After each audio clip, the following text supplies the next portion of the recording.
Beshem Yahushua Hamashiach.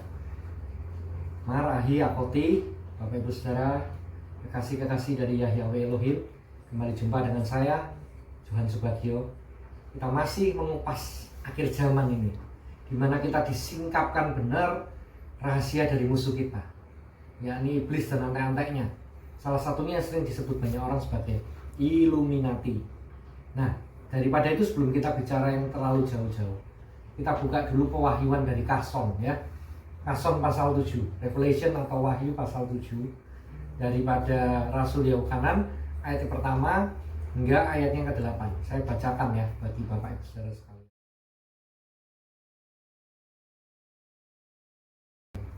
Umat Elohim yang dilindungi. Dan sesudah hal-hal ini, aku melihat 4 malaikat atau malak Hakodes yang berdiri pada keempat penjuru Eretz, memegang keempat mata angin di Eretz sehingga tidak dapat berembus di atas darat, tidak juga di atas laut maupun di atas setiap pohon. Jadi dahsyat ya, ini malak sudah memegang, mati semua anginnya, nggak ada angin.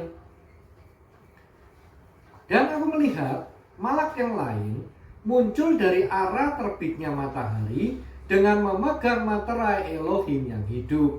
Dan dia berteriak dengan suara nyaring kepada keempat malaikat atau malak yang kepada mereka telah ditetapkan bagi mereka untuk merusak darat dan laut dengan mengatakan, jangan engkau merusak darat atau laut ataupun pepohonan sampai kami dapat memeteraikan hamba-hamba Elohim kami pada dahi mereka.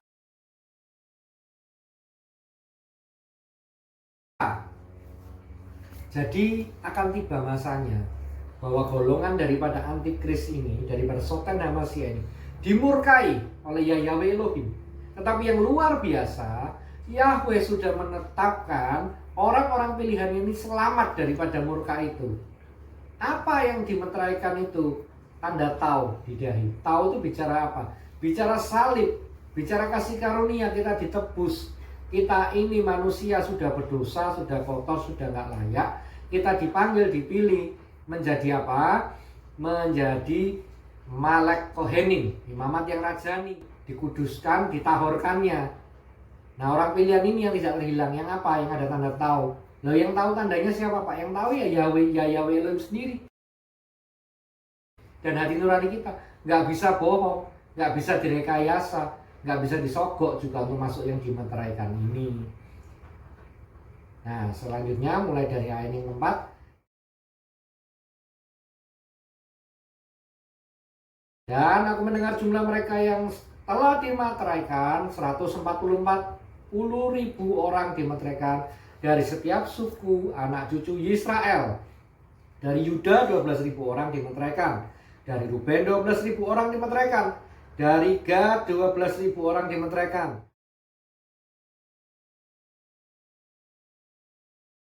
Dari Asyer 12.000 orang dimeteraikan. Dari Naftali 12.000 orang dimeteraikan. Dari Manasye 12.000 orang dimeteraikan. Dari Simeon 12.000 orang dimeteraikan. Dari Lewi 12.000 orang dimeteraikan. Dari Isakar 12.000 orang dimeteraikan. Dari Sebulon 12.000 orang dimeteraikan. Dari Yosef atau Yusuf sudah 12.000 orang dimeteraikan. Benjamin 12.000 orang dimeteraikan. Haleluya. Banyak yang tidak menyadari apabila ada suku yang tidak disebutkan dan tidak masuk, ya kan? Mengapa demikian? Karena sesungguhnya yang diceritakan daripada materai ini bilangan daripada Israel. Karena Yohanan yang menuliskan wahyu ini sukunya ya memang dari Israel. Terus bagaimana dengan kita? Ya, kita ini bukan Yiddish memang secara duniawi ya, secara gen ya. Tetapi kita ini menjadi anak, seperti yang dikatakan di kitab Roma ya oleh Rabi Saul atau Rasul Paulus.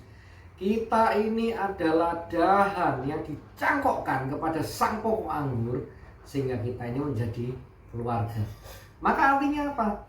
Maka jangan artikan 144.000 ini secara literal. Kalau bagi kita yang adalah goyim, yang belum menjadi Yiddish secara nggak perlu juga ikut-ikut Aliyah kemudian berangkat ke Yerusalem. Tetapi apa artinya? Maknanya adalah sebagai orang pilihan kita menjaga hidup kita benar. tidak lagi mencintai segala yang berbau eres ini, segala yang berbau mata satu atau piramid ini. Itu tentang apa keinginan mata yang dilihat dan diingini, keinginan daging dan kesombongan hidup.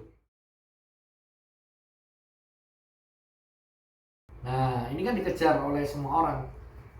Orang pengen kaya supaya apa? Ya supaya bisa melakukan dosa-dosanya orang kaya. Hidup pesta pora, hidup dalam kenikmatan dunia, hidup hedonisme. Tetapi yang menarik begini, kalau kita bisa lepas dari itu semua, kecintaan kepada barang-barang branded, ya, kecintaan kepada mimpi-mimpi untuk punya mobil sport, punya ini yang mewah, liburan mewah. Arti kata birkat itu diartikan sebagai kekayaan materi yang melimpah-limpah. No, kalau kita belajar bahasa asli ya, dikatakan jelas sebenarnya birkat itu tidak melulu materi, tapi lebih daripada itu bicara kita ini berbahagia, well, prosper. Masalah boleh ada, tetapi hidup kita benar-benar tidak dikekang masalah.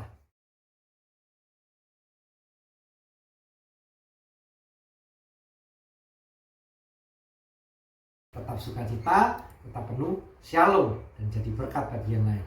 Nah, ini menjadi masalah. Loh, mengapa? Karena yang pede ngomong rapture diangkat yang mengajarkan juga hidupnya bertolak belakang dari yang diajarkan. Masih cinta dunia, cinta barang mewah, yang disaksikan kalau dulu rumahnya kecil sekarang rumahnya besar, kalau dulu miskin nggak punya sepeda, nggak punya motor, sekarang punya mobil mewah, Alphard, Velfire, Lamborghini, apa segala, saya nggak perlu sebut merek. Ini dari mana sisi hidupnya Ria Yahweh Elohim? Pendeta, pastor, romo, apapun namanya, gembala segala masih mata duitan, bohong besar, masih cinta dunia, masih gila merek, ya, terhormat di ini. Nah, saudara sadar nggak? Hari ini kita yang memegang orang-orang pilihannya, Shem Kados, yang memegang nama Kados Tahornya, itu kita tuh dianiaya, kita dituduh kita ke Ibranian, kita ini dituduh kita pro Israel.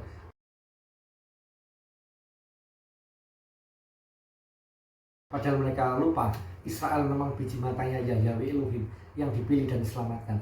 Tetapi justru banyak yang menjual emunah ini hanya supaya dihormati dan dicintai oleh eres, oleh dunia ini. Tetapi menjual emunahnya, memakai tanda binatang itu. Apa Pak tanda binatang itu? Kan katanya 666. 666 itu bicara 666 talenta kekayaan Shlomo Melech atau King Solomon atau Raja Sulaiman. Bahwa Nabi Sulaiman itu mengatakan karena dia kaya, punya emas yang segitian banyak, dia melupakan emunahnya kepada Yahweh Elohim. Dia mencintai dunia ini, mencintai eres, melebihi mencintai Yahweh. Makanya hari ini ujiannya simpel. Kalau orang ngaku berpunya emunah atau iman, tetapi hidupnya itu semakin duniawi, bohong. Nah, tetapi orang yang luar biasa dikatakan apa? Jualah semua hartamu, bagikanlah kepada orang miskin, dan ikutlah aku. Loh, artinya apa? Hidupnya bukan untuk egonya lagi, hidupnya untuk sesama, hidupnya untuk Elohim dan sesama. Ya, itu perintah yang terutama dan yang utama. Kalau itu dilakukan sudah pasti kok. Di mana ya Yahweh Elohim berada, kita juga diangkat. Tapi kalau kita tuh masih cintanya ego, cintanya bohong, boro-boro masalah pengangkatan apa? Hidupmu di sini sudah nampak, engkau akan berada di mana? Kecintaanmu kepada siapa?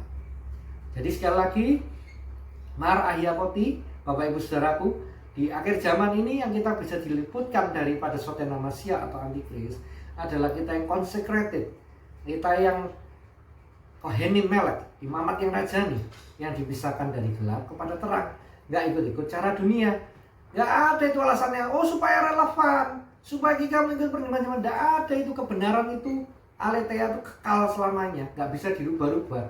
Kalau Anda dirubah, Anda sedang mengkompromikan nilai-nilai kaimai masamai. Dan ujungnya apa? Ya ujungnya maut. Karena Yahusua masih yang mengatakan, ya saya ini ya bacakan yang terakhir ini, penutup ini. Ini peringatan bagi setiap kita, terutama yang mengaku sebagai rabi, pengajar, pengkhotbah, pastor, gembala, ya, evangelis, apapun. Itu seringkali ini mendolimi ini, seringkali menggunakan istilahnya dabar Elohim semau gue dan ngawur. Ya, di Kason pasal yang ke-22 saya bacakan mulai dari ayat 18 sampai 19 ya. Sebab aku bersaksi kepada setiap orang yang mendengarkan perkataan-perkataan nubuat kitab ini. Jika seseorang menambahkan sesuatu kepadanya, Elohim akan menambahkan atasnya bencana-bencana yang telah tertulis di dalam kitab ini.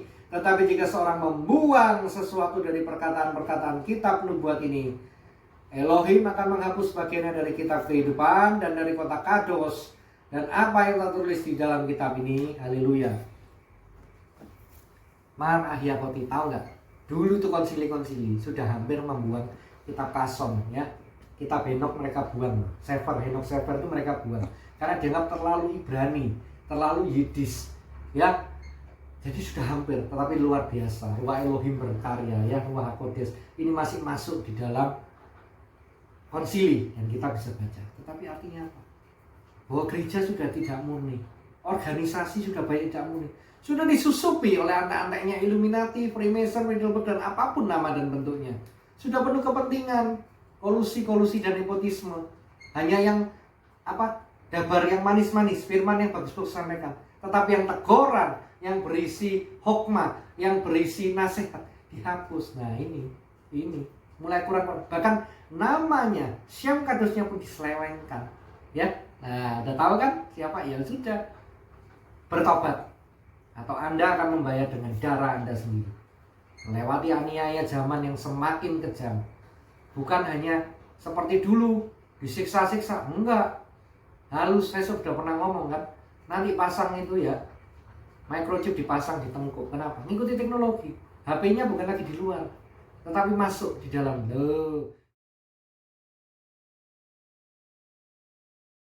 DNA catatan daripada Yahweh pencipta diganti. It's the more out there possibilities of merging humans with AI. Nah, akhirnya apa? Nggak bisa lagi selamat, nggak bisa bertobat. Jadi please, jangan kompromikan takut dan gentar menjaga keselamatanmu. Jangan kompromikan dengan segala sesuatu yang fana daripada dunia ini. Haleluya. Oke, saya tutup, saya mau blessing ya. Yevareka Adonai Fais mereka, Ya Adonai Pana Aleka Figuneka, Isa Adonai Eleha Leha Shalom. Haleluya.